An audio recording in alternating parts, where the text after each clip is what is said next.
नमस्कार दोस्तों, स्वागत है आपका हमारी कहानी के चैनल पर। आज हमारी कहानी है सबसे बड़ा भक्त कौन। एक बार फिर देवर्षि नारद के मन में यह अभिमान पैदा हो गया कि वे ही भगवान विष्णु के सबसे बड़े भक्त हैं। वे सोचने लगे, मैं रात दिन भगवान विष्णु का गुणगान करता रहूं, फिर इस संसार में मुझसे बड़ा भक्त और कौन हो सकता है। किंतु पता नहीं श्री हरि मुझे ऐसा समझते हैं या नहीं। यह विचार कर नारद भगवान विष्णु के पास क्षीर सागर में पहुंचे और उन्हें बोले, आओ नारद, कहो कैसे आना हुआ।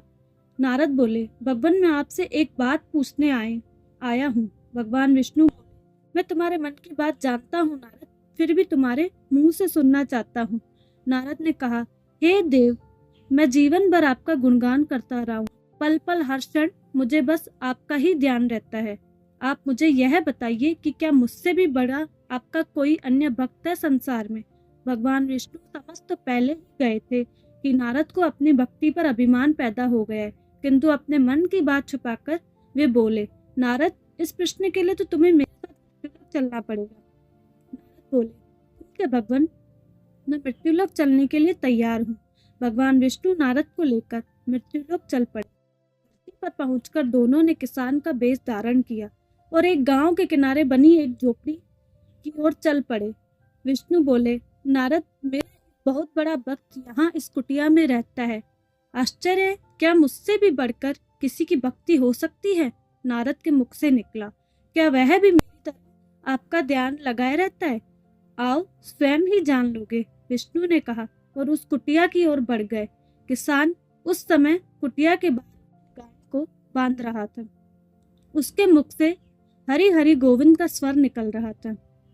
किसान वेशधारी विष्णु ने उसके निकट जाकर नारायण नारायण कहा तो किसान ने विकट स्वर में पूछा, अब कहाँ से आए हैं भद्र, मेरे लिए कोई सेवा हो तो निसंकोच बताइए। किसान वेशधारी भगवान विष्णु ने कहा, हम नगर जा रहे हैं, पर अंधेरा गिरने लगा है, वन में जंगली पशुओं का डर है, इसलिए रात भर आश्रय चाहते हैं।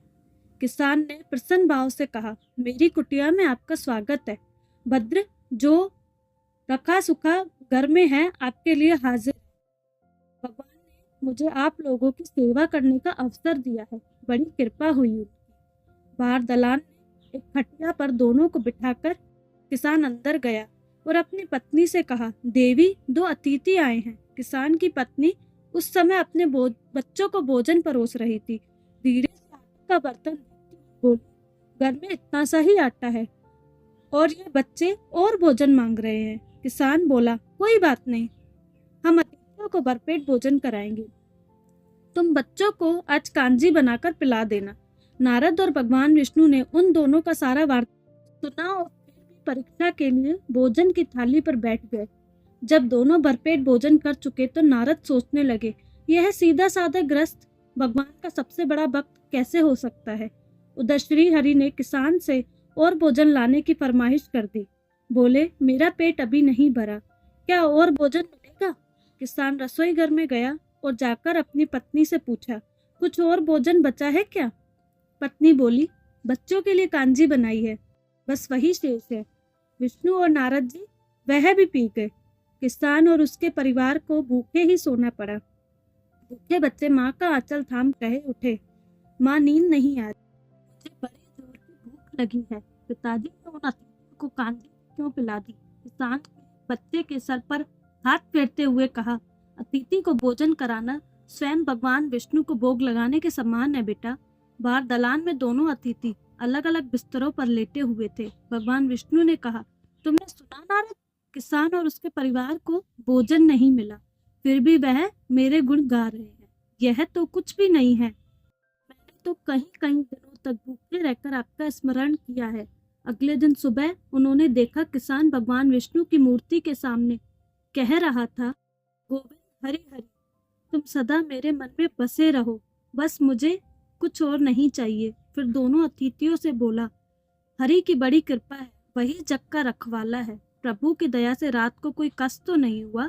जब तक आपका जी चाहे तब तक आप दोनों यहाँ रहे, मैं खेत पर जा रहा हूँ। किसान पेशदारी श्री हरि बोले, हम भी तुम्हारे साथ चलेंगे, यदि तुम्हें कोई आपत्ति ना हो तो। नारद और विष्णु भगवान किसान के साथ उसके खेत पर गए। किसान बोला, यही है अपना खेत, अब मैं अपना काम करूंगा। गोविंद हरि हरि। नारद बोले, तुम तो सत्पुरुष हो, भगवान के बड़े भक्त हो, हर घड़ी उनका नाम लेते रहते हो। किसान बोला, अरे कहाँ, काम से जब भी थोड़ा बहुत समय मिलता है तभी उनका नाम लेता हूँ। नारद ने पूछा, कब कब मिलता है समय? किसान बोला, सुबह उठता हूँ तब, रात को सोता हूँ तब, और दिन में जब भी काम से समय मिल जाए। ओ समझा, नारद के मुख से निकला। दोनों जब किसान से विदा लेकर चले तो नारद ने व्यंग्यात्मक स्वर में कहा, आपने सुना भगवान, वह सुबह शाम 2 बार ही आपका स्मरण करता है, जबकि मैं हर समय ध्यान करता हूँ, फिर भी आप उसे महान भक्त बताते हैं। नारद की बात सुनकर चुप रहे, किंतु मन ही मन उन्होंने कहा, कारण भी जान जाओगे नारद। विष्णु ने एक कलश को तेल से लबालब भरकर नारद को दे दिया और बोले, नारद, इसे अपने सिर पर रखकर बिना हाथ लगाए सामने वाली पहाड़ी तक ले चलो। ध्यान रहे इस कलश में रखे तेल की एक भी बूंद जमीन पर गिर ना पाए। नारद बोले, यह कार्य सहज तो नहीं है। यह कहकर नारद ने कलश सिर पर रख लिया और पहाड़ी की ओर चल दिए। नारद पहाड़ी तक गए और लौट आए। विष्णु बोले, लौट आए नारद, ठीक है, अब यह बताओ कि इतनी दूर जाने और आने में तुम्हें कितनी बार मेरा स्मरण किया? नारद बोले, एक बार भी नहीं भगवान।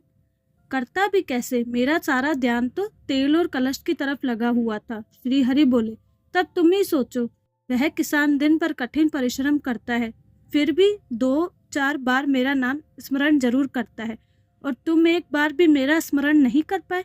विष्णु की बात सुनकर नारद के अंतर चक्षु खुल गए। वह श्री हरि के चरणों में गिरकर बोले, मान गया प्रभु, जो संसार के झंझटों से रहकर भी आपका स्मरण करते हैं वे ही सबसे बड़े भक्त हैं। दोस्तों, आपको हमारी कहानी कैसी लगी? अपनी राय कमेंट बॉक्स में जरूर देना। चैनल पर नए हैं तो सब्सक्राइब भी करें और ऐसी मजेदार कहानियों के लिए हमसे जुड़ी रहें। कहानी देखने के लिए धन्यवाद।